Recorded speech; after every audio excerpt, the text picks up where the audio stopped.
Koncerty boli ilegálne.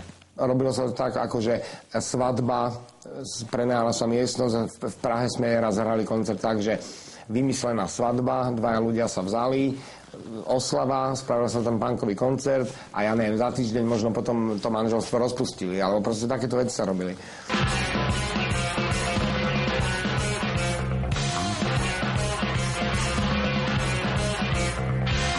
Muselo to ísť takouto cestou takej tej represie, ktorá bola aj skrytá hlavne za túto VB, že tá verejná bezpečnosť vlastne chodila na tieto nepovolené koncerty a strašila tam tých, predvádzala na výsluchy tých účinkujúcich aj poslucháčov.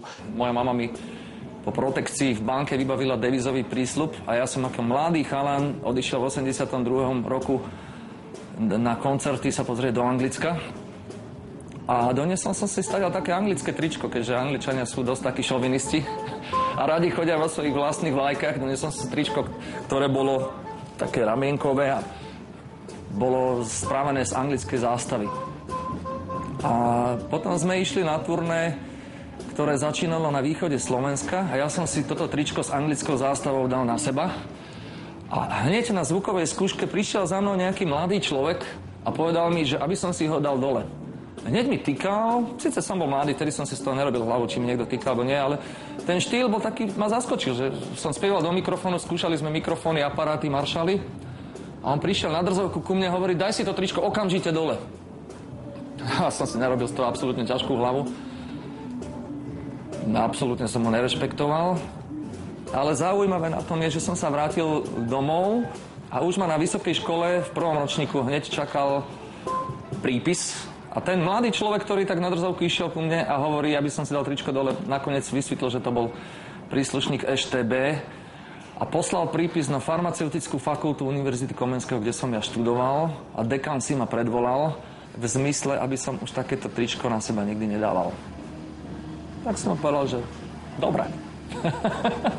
Dovtedy vedel niečo o politickom pozadí v tom nejakom... v tom nejakom pravom disidentskom zmysle. Nie, to neexistovalo v podstate. To bolo spontánne. A to, že sa o nás začali zaujímať fízli, nejakí eštebáci, ktorých my sme brali ako tajných v podstate, tak to prišlo časom, ako všetko. A to, že to bolo politické, ako to sme nejak, tak to videli na fotkách, my sme vedeli, že to prišlo zo západu. Že to neprišlo z Mongolska ani z Ruska. A tam sa to dostalo neskôr. No.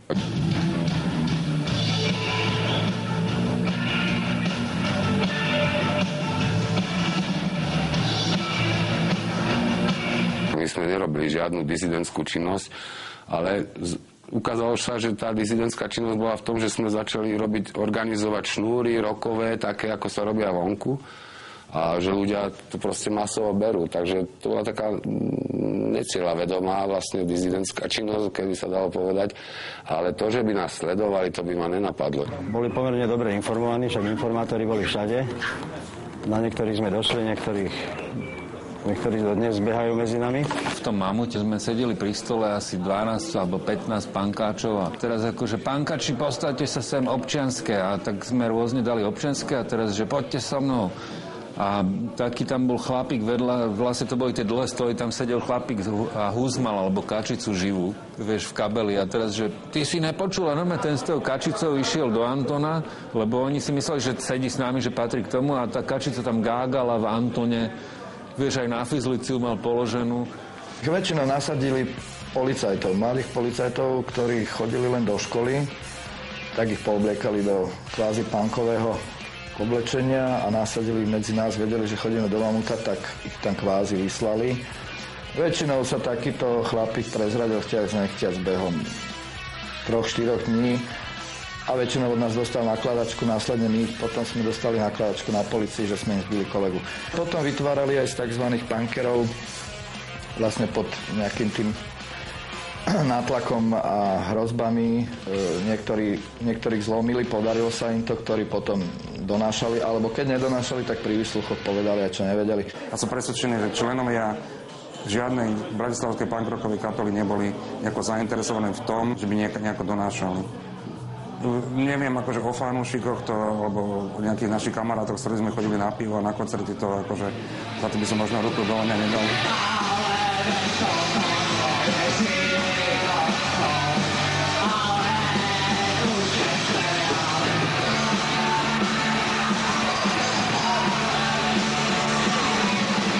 My sme skúšali v tom Morskom parku, tam nás pozvala skupina Tlak. No oni boli takí, že oni si žiadny koncert neibavovali, bola to veľmi dobrá skupina, aj naši veľmi dobrí kamaráti, ale oni si neboli proste schopní zorganizovať žiadny koncert. No väčšinou tieto organizačné veci boli väčšinou na mne, tak ja hovorím, tak spravíme to tak, že oni dvaja išli na vojnu, my dvaja z nich mali ísť na vojnu, no, tak tam sme sa nejak dohodli s tými SZMákmi, čo tam boli vlastníkmi toho klubu. Tak my sa zavolali ešte dve skupiny, Barbus a Krach. Keď sme naozaj nahlásili, že tam je koncert, hej, tak samozrejme to by neprešlo určite. A tým pádom sme to vlastne nahlásili ako verejná skúška. Verejná skúška vlastne obsahovala to, že na verejnú skúšku ti môže prísť 10, 20, 30, 40 ľudí. My sme samozrejme ale nevedeli situáciu, že táto informácia bola myslím, že v rádiu Slobodná Európa predtým, možno nejaký týždeň, zverejnená, že bude koncert.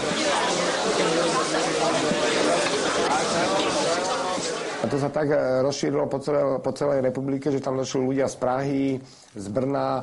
Tam bolo fanúšikov, ktorí mali radi rockovú hudbu, možno 300, 400. My sme samozrejme nehrali z dôvodu toho, že sa to tam zaplnilo potom strašným množstvom policajtov. Dopadlo to tak, že tam odohralo pár kapiel, na pódium vtrhli policajti, povytrňovali káble zo zesilovačov, pred dvere nacúvali s Antonom a vyháňali ľudí priamo do Antonov. Takže viem, že strašné výsluchy tam boli, vtedy bolo z toho strašné halo a poprask. Pobrali tam chalaňov, hlavne Pražákov, ktorí doteraz na to spomínajú. Viem, že na 2 levoch ostrihali im vlasy, oni tam došli pofarbení a upravení ako proste na nejakú... Bola to veľká akcia, pretože v Československu sa nič nedialo.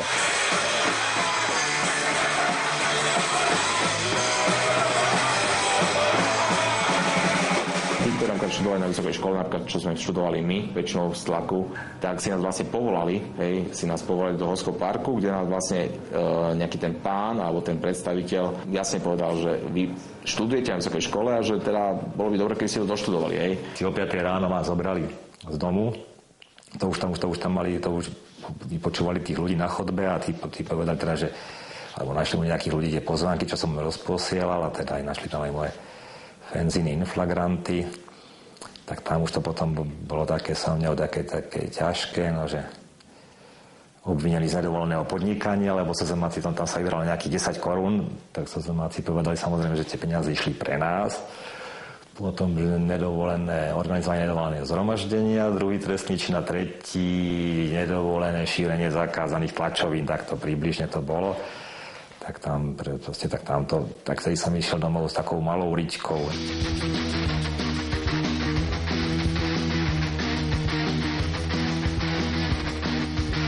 V jednotlivých skupinách a v okruhových fanúšikov sa snažili vytipovať si vhodné typy, ako to nazývali, na tajných spolupracovníkov. Potom napríklad sa snažili na základe informácií z nich typovať vlastne tých ľudí, ktorí zavádzali operatívne zväzky, teda PO hlavne, pozorovacia. Snažili sa naozaj dokumentovať nejakú ich kvázi trestnú činnosť a potom to riešiť súdnou cestou.